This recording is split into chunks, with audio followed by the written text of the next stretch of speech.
அவங்க அதை கொடுத்தாங்க இதை கொடுத்தாங்கன்னு புகார் கொடுக்குறாங்கல்ல, இவங்க எதையும் கொடுக்காமலா இருக்க போறாங்க, இன்னும் நிறைய கொடுக்க தானங்க போறாங்க. இதெல்லாம் நமக்கு எதுக்கு?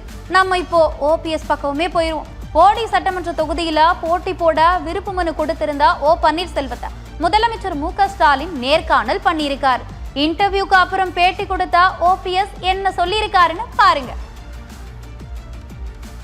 ஏற்கனவே திமுக சார்பா பிரச்சாரத்தை தொடங்கிட்டீங்க, எப்படி இந்த முதல் சந்திப்பு எப்படி இருந்தது? ஒரு நேர்காணல் எப்படி இருந்தது? மாண்புமிகு தளபதி, தமிழகத்தினுடைய முதலமைச்சர் ஆட்சியினுடைய நன்மைகள், திட்டங்கள், அத்தனை திட்டங்களும் அற்புதமான திட்டங்கள் என்று மக்கள் பாராட்டி கொண்டிருக்கிறார்கள். உறுதியாக இரண்டாம் முறையாக மாண்புமிகு தளபதி அவர்தான் தமிழகத்தினுடைய முதலமைச்சராக அரியணையில் அமர்வார். முதல் முறையாக உதயநிதி சின்னத்தில் இருக்கீங்க, எப்படி ஃபீல் பண்றீங்க சார்? 3 முறை முதலமைச்சராக இருந்தீங்க. தென் மாவட்ட மக்கள் ஏற்கனவே மீண்டும் தமிழகத்தில் தளபதியுடைய ஆட்சிதான் வர வேண்டும் என்று நல்ல முடிவெடுத்து விட்டார்கள் என்பதை என்னுடைய தேர்தல் கால சுற்றுப்பயணத்தில் நான் நன்றாக தெரிந்து கொண்டேன் என்பதை தெரிவித்தேன். தேனி அதிமுக கோட்டைங்கிறது மாறிடுச்சா சார்?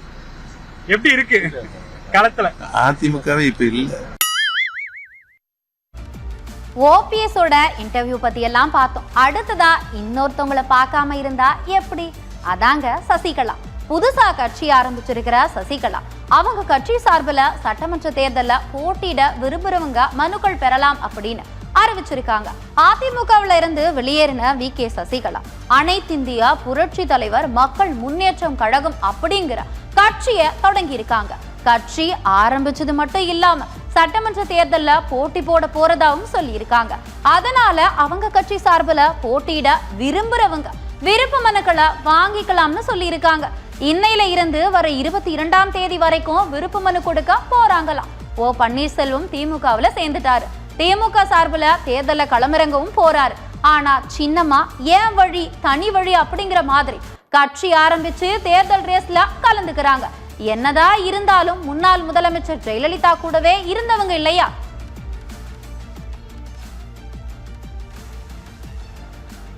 சசிகலா இந்த தேர்தல்ல ஜெயிக்கிறாங்களா இல்லையான்றத மக்கள் தான் சொல்லணும்.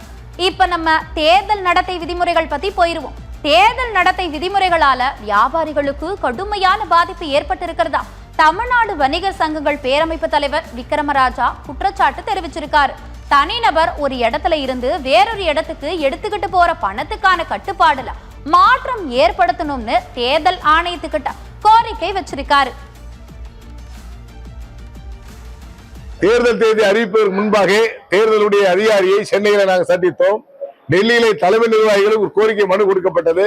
குறிப்பாக குறைந்தபட்சம் ரொக்கப்பணம் 50,000 ரூபாய் என்பதை மாற்றம் செய்து 2 லட்சம் ரூபாய் உயர்த்தித்தார்கள் என்று கேட்டோம். ஆனால் எல்லாம் பரிசீலனை செய்வோம் என்று சொல்லிவிட்டு 4/23க்கு அங்கு தேர்தல் அறிவிக்கப்படுகிறது. 4/40க்கு 53,000 ரூபாய் கொண்டு போன்ற வியாபாரியை பிடிக்கிறாங்க. இதெல்லாம் அவங்க அதிகாரிகள் எல்லாம் நம்ம நாட்டை சேர்ந்தவர்கள் இல்லைன்னு நினைக்கிறேன். ஏன்னா அவங்களுக்கு எல்லாம் மனிதனே இல்லைன்னு நினைக்கிறேன். காய்கறி பர்ச்சேஸ் பண்ண போறோம், பழம் பர்ச்சேஸ் பண்ண போறோம்னா சாதாரண ஒரு கடைக்கு 80,000 60,000 கேஷ் கொண்டு போறோம். கொண்டு போக முடியாது, கதை விஷயம் முடியாது.